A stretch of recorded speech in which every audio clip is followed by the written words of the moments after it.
Iniihian ni Paduano ang puntod ng mga namayapang sundalo mga kababayan na nakikipaglaban para sa bayan. Yan po raw ang ginagawa ngayon ni Paduano mga kababayan. Ayon mismo sa mga alumni ng Philippine Military Academy. At sa makatuwid mga kababayan, nagpalabas pa nga sila ng manifesto na nagkukundina dito sa walang habas na pambabastos itong ating mga congressman sa men in uniform, lalong-lalo na dito sa kanilang mga kabaro sa PMA na ang latest po mga kababayan ay ang pinakulong ni Paduano ay etong dating PDEA chief na si Wilkins Villanueva. At ayon nga sa kanyang mga mista mga kababayan, parang iniihian ni Paduano etong mga puntod ngayon ng mga sundalo na pinagtatanggol ang gobyerno. Iniihian ng dating rebeldeng mga kababayan na naghari-harian dyan sa Kongreso. Panoorin niyo po. Inihihian po at binabastos ni Paduano ang libingan at puntod ng mga totoong bayaning mga pulis at sundalo sa kanyang pagpapakulong at pag-abuso sa poder, Boss Dada. Dating rebelde mga kababayan, ngayon nagpapakulong ng mga men in uniform at mga sundalo. Ito ba si Karapali Luwalhati o si Paduano? Karapali Luwalhati. Ay absuelto na Luwalhati sa mga kasong kriminal na isinampa sa kanya? Walang record eh. Kung na-dismiss o hindi. Yan, tanong natin. Tanong ito ha. Tanong na. Ang problema po mga kababayan, ewan lang natin kung anong binigay niyan. Amnesty ba? Kung amnesty, ay lahat ng iyon mga kababayan as erased na. As if bagong tao ka na mga kababayan yan, di ba? Sa amnesty, kagaya ni Robin Hood Padilla. At kagaya ng tanong kung may 1.8 billion pa talaga. Delikado tayo dyan, Eric. Easy. Ano pa yun? With the... Baka makontempt ka na naman yan, ka Eric. Kapag galit ka pa daw, additional 500K. Boss Dada, magandang tanongin ito. Sapagkat Ito, ang mga pinatay nila ng mga sundalo at kababayan, si Paduano, Hudas. Ang sabi ni Major General Orlando De Leon, Marines, sabi niya, sorry for the word, in English please, kasi may mga nanonood na hindi naman marunong kaagad sa English. So, i-translate ko, inihian. Inihian. No?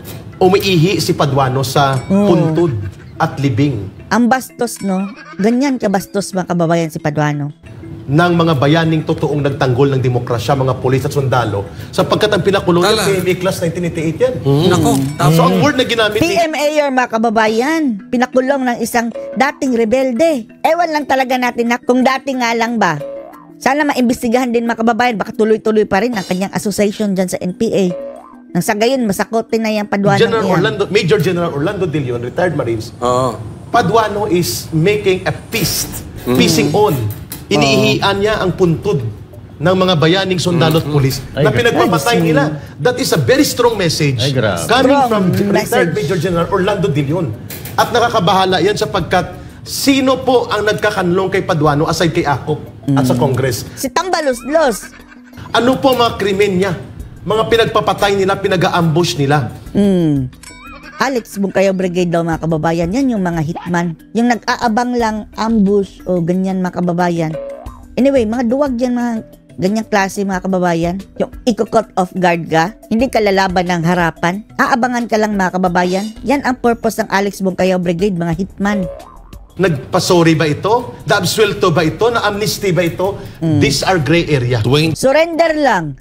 Di ba mga kababayan Baka hindi nabigyan ng amnestiya. Nag-surrender lang, probation. 22 PNP of 22 police ang namatay, di umado doon sa kay Paduano. Under kina Paduano mga kababayan, 22 na police ang pinatay nila. Ano yun sa issue nila? Iyon, isa pa yun.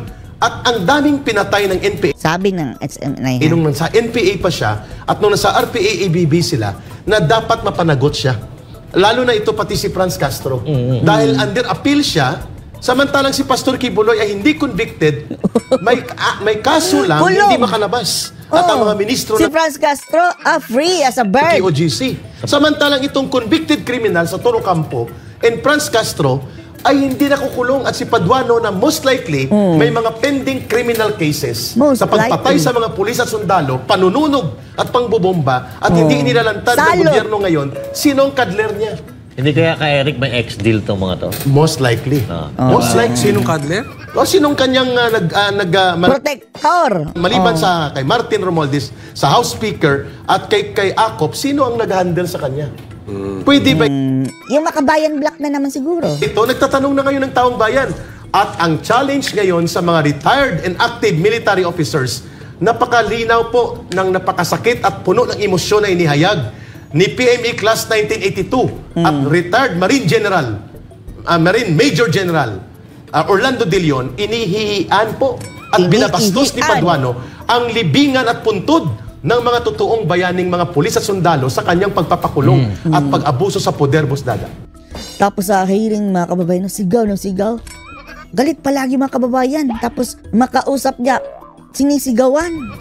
Sa kay... Question. May question lang ako kay Ka Eric since na-discuss naman natin itong issue ng mga makakaliwa na sa gobyerno. Meron kasi nagsabi sa akin na isang PMA na retired na ito daw si General Browner at saka AFP chief mga kababayan lang si Browner. Si Teddy Bagilat na kilala mo naman siguro yan kung ano din ang affiliation ni Teddy Bagilat. Sila daw ay magpinsan.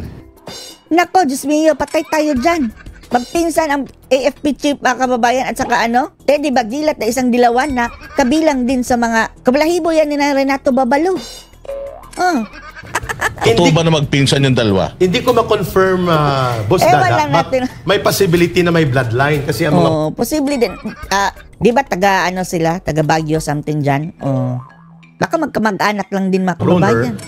Nag-migrate yan mula sa Amerika ang kanilang sana si Bagilat na lang ang ginawang PNP chief. Mga ancestry at nag-settle sa Cordillera. So most likely there is a high possibility na may bloodline. Si Titi Bagilat, bagamat hindi CPP, NPA, NDF, hilaw na komunista ang barkada niya. Hilaw like na komunista. At sila Dilima dyan, yung Akbayan Group, malapit siya. Pero tama naman na binabanggit ni Brother Boss Dada na bagamat hilaw na komunista, kaliwa pa rin ang orientation.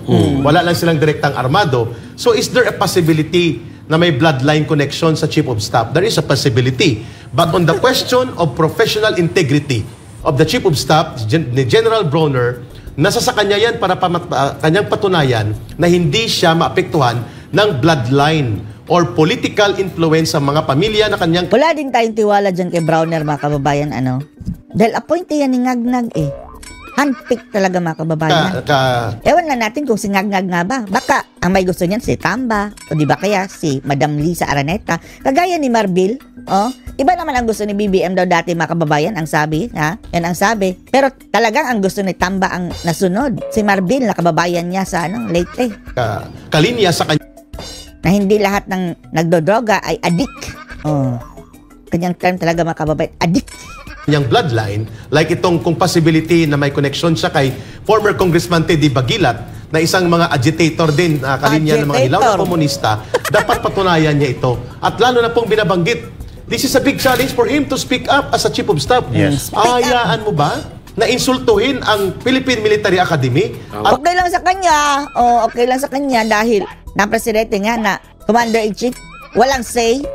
Paano pa kaya ang AFP Chief na nagre-report na sa presidente? Mga graduates nito ng isang mamamatay tao. Totoo naman mamamatay tao ito talaga ang grupo nila Paduano. Diyan ako nanggaling ang kaibahan naming dalawa. Wala akong kaso na inaharap tungkol dyan at ako po yumakap sa batas at nagpailalim sa gobyerno. Ito hindi malinaw Sino ang nag-handle sa kanya? Aside sa Congress na pinoprotektahan siya at ng kanyang late benefactor at protector na si former Assemblyman or Congressman Danding Kuhangko na wala na ngayon. Sino pa sa gobyerno ngayon ni Marcos ang nagpo-protect sa kanya? So, ibig sabihin, kayo legal yung pagbaba niyo. Nabalik talaga kami.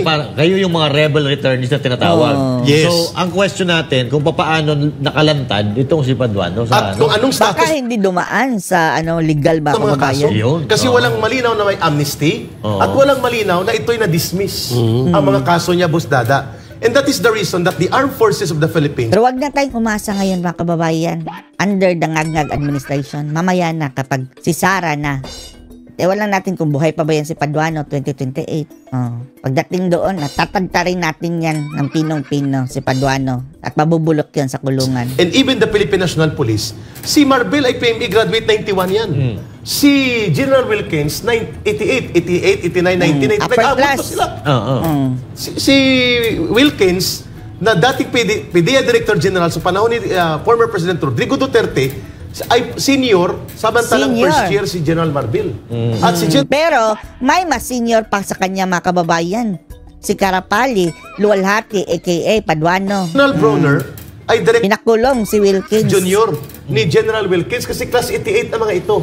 Ang tanong, anong kasalanan din ni General Wilkins para ganuntuhin siya? Sabi ni Paduano, nagsisinungaling ka. Oh, ayaw maniwala mga kababayan sa sinasabi ni Wilkins. At ang dahilan hindi nila mapiga na idiin at gawa ng kwentong kasinungalingan si Rodrigo Duterte. Oh, ayaw kasing mga kababayan makiayon doon sa kanilang script. Ito si Wilkins, kaya pinakulong. Sa war on drugs, ipinakulong siya. Ito'y napakalaking iskandalo na pwedeng sumambulat sa isang napakalaking krisis among the ranks of active and retired members of the PMA alumni group Ang nagpakulong, rebelde. and even sa dati. loob ng active officers, men and women sa AFP at sa PNP. Ano masasabi niyo dito mga kababayan na iniihian na ni Paduano itong dangal ng ating mga sundalo? Post your comments below.